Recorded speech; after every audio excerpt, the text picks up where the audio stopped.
Brain Sanket, most trusted brand for tuition classes and course. Admission open. Tuitions for nursery to 10th standard. All subjects, all medium and all boards. Spoken English and personality development courses. Batches available from 7 am to 8:30 pm. Address 1387 Radha Krishna near Guru Prasad Cashew Factory, Benkanhಳ್ಳಿ Road, Sulga, Belgavi 591108. Contact 7709007975 8421499685. नमस्कार, मी Rohan Patil. News 24 तास मराठीच्या बातमीपत्रात आपलं स्वागत. आता पाहूयात दिवसभरातील महत्त्वाच्या घडामोडी. शेजारील महाराष्ट्राच्या पश्चिम घाटात मुसळधार पावसामुळे कृष्णा नदीच्या पाण्याची पातळी वाढली असली तरी बेळगाव जिल्ह्यात पूरस्थिती उद्भवलेली नाही. मात्र सर्व खबरदारीच्या उपाययोजना करण्यात आल्याचे जिल्हाधिकारी मोहम्मद रोशन यांनी सांगितले. बेळगावात प्रसारमाध्यमांशी बोलताना जिल्हाधिकारी मोहम्मद रोशन यांनी बेळगाव जिल्ह्यात 4 दिवसांपासून मुसळधार पाऊस पडत आहे. सर्व अधिकाऱ्यांसोबत बैठक झाली आहे. आम्ही प्रत्येक तालुक्यात जाऊन व्यवस्था करू. कृष्णा आणि हिरण्यकेशी नदीपात्रात पूरस्थिती निर्माण झालेली नाही असे ते म्हणाले.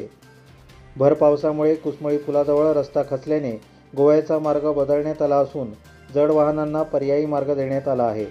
खानापूर तालुक्यात एक घर कोसळले आहे. आम्ही NDRF आणि SDRF अंतर्गत लवकरच मदत देऊ. संभाव्य पूरस्थितीसंदर्भात 421 निवारा केंद्रे उघडण्यात आली असल्याची माहिती त्यांनी दिली. बेळगाव महापालिका आयुक्त अशोक दुडगुंटी यांनी आज सकाळी शहराचा पाहणी दौरा करून विविध ठिकाणी भेट देत तेथील परिस्थितीची पाहणी केली. सकाळी 6 वाजल्यापासून सुरू केलेल्या या दौऱ्यादरम्यान त्यांनी सदाशिवनगर येथील गॅरेजला भेट देऊन वाहन चालकांच्या हजेरीची तपासणी केली. त्यानंतर जिल्हाधिकारी कार्यालय आवारातील भुयारी मार्गाची पाहणी करून या ठिकाणी साचलेल्या पाण्याचा निचरा करण्यासाठी पंपसेटची मदत घेण्याची सूचना केली. त्यानंतर नानावाडी भागात गेल्यानंतर तेथील नाल्याची पाहणी केली. नाल्यासंदर्भात उद्भवलेल्या समस्या सोडवण्यासाठी संबंधित अधिकाऱ्यांना सूचना केल्या. याचप्रमाणे वडगाव बीट कार्यालयास भेट घेऊन तेथील स्वच्छता कर्मचाऱ्यांना रेनकोटचे वितरण केले.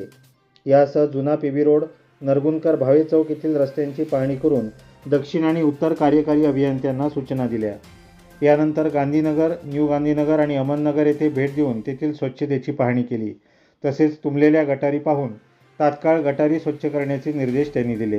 सर्व प्रभागांमध्ये डेंग्यू, मलेरिया प्रतिबंधासाठी दररोज फॉगिंग मशीनद्वारे औषधांची फवारणी करण्यात यावी अशा सूचना त्यांनी आरोग्य अधिकाऱ्यांना दिल्या.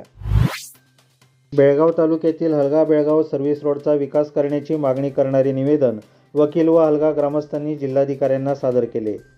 सुवर्णसौधजवळील हलगा या गावाला जोडणारा बेळगाव हलगा सर्व्हिस रोड पूर्णपणे खराब झाला असून या रस्त्यावरून ये-जा करण्यासाठी वाहनधारकांना प्रचंड त्रास होत आहे. सतत होणाऱ्या अपघातांमुळे हा रस्ता विकसित करण्याची मागणी करणारे निवेदन हलगा ग्रामस्थ, शेतकरी व कुली कामगारांनी जिल्हाधिकारी मोहम्मद रोशन यांना दिले. यावेळी हलगा ग्रामस्थ उपस्थित होते. हिरेकुंभीजवळ शुक्रवारी सायंकाळी 2 दुचाकींमध्ये झालेल्या अपघातात दुचाकीस्वारांचा जागीच मृत्यू झाला. बसवराज प्रभुनावर वय 48 राहणार सौंदत्ती, यल्लाप्पा कोरविन कोप्प वय 46 राहणार हंचिनाळ अशी अपघातात मृत्यू झालेल्यांची नावे आहेत. या अपघातात जखमी झालेल्या दोघांना उपचारासाठी रुग्णालयात दाखल करण्यात आले आहे.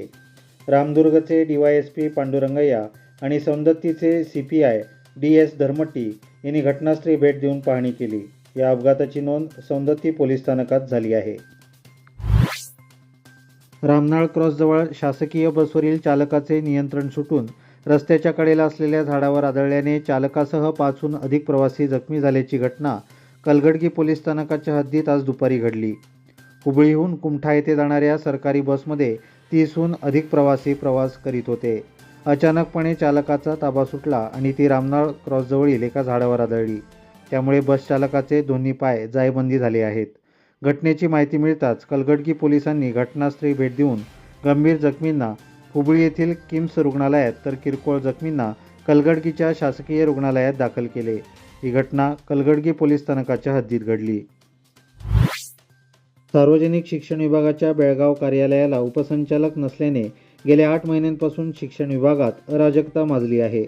सध्या पावसाळा सुरू असून इथले कर्मचारी गळक्या छतांमुळे कार्यालयात छत्री घेऊन शैक्षणिक कर्तव्ये पार पाडत असल्याचे निदर्शनास येत आहे. राज्य सरकार व शिक्षण मंत्र्यांनी तातडीने बेळगाव जिल्ह्यातील शिक्षणावर लक्ष केंद्रित करून कार्यक्षम व प्रामाणिक उपसंचालकांची नियुक्ती करावी. पावसामुळे गळती होत असलेल्या DDPI कार्यालयाला कायमस्वरूपी दिलासा द्यावा अशी मागणी येथील कर्मचाऱ्यांनी केली आहे. गोकाक तालुक्यातील पामळदिन्नी गावात मोठा अपघात झाला आहे.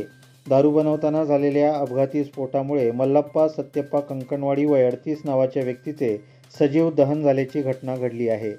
मल्लप्पा पंचमीसाठी मद्य तयार करत असताना अचानक स्फोट झाला आणि ही दुर्घटना घडली. घटप्रभा पोलिसांनी घटनास्थळी भेट देऊन पाहणी केली. घटप्रभा पोलीस स्थानकाच्या हद्दीत ही घटना घडली. या घटनेने आजूबाजूच्या लोकांमध्ये भीतीचे वातावरण पसरले असून या घटनेमुळे सुरक्षेच्या उपाययोजनांची गरज काय यावरही प्रकाश टाकला आहे.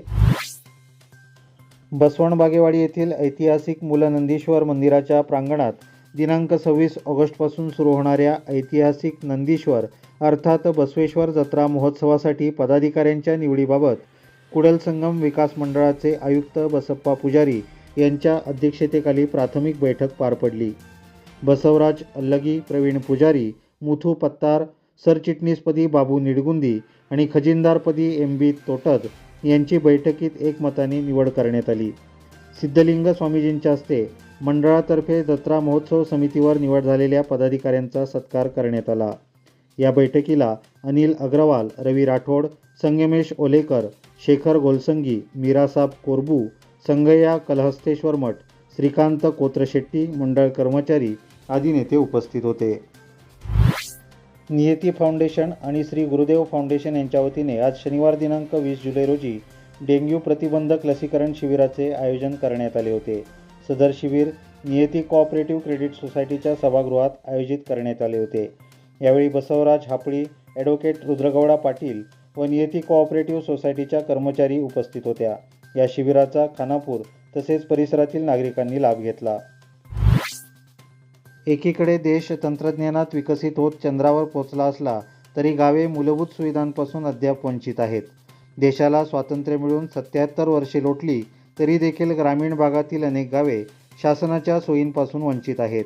याचा प्रत्यय नुकताच खानापूर तालुक्यातील आमगाव गावात आला असून गावातील एका महिलेला उपचारासाठी चक्क तिरडीवरून 5 किलोमीटर घेऊन जावे लागले.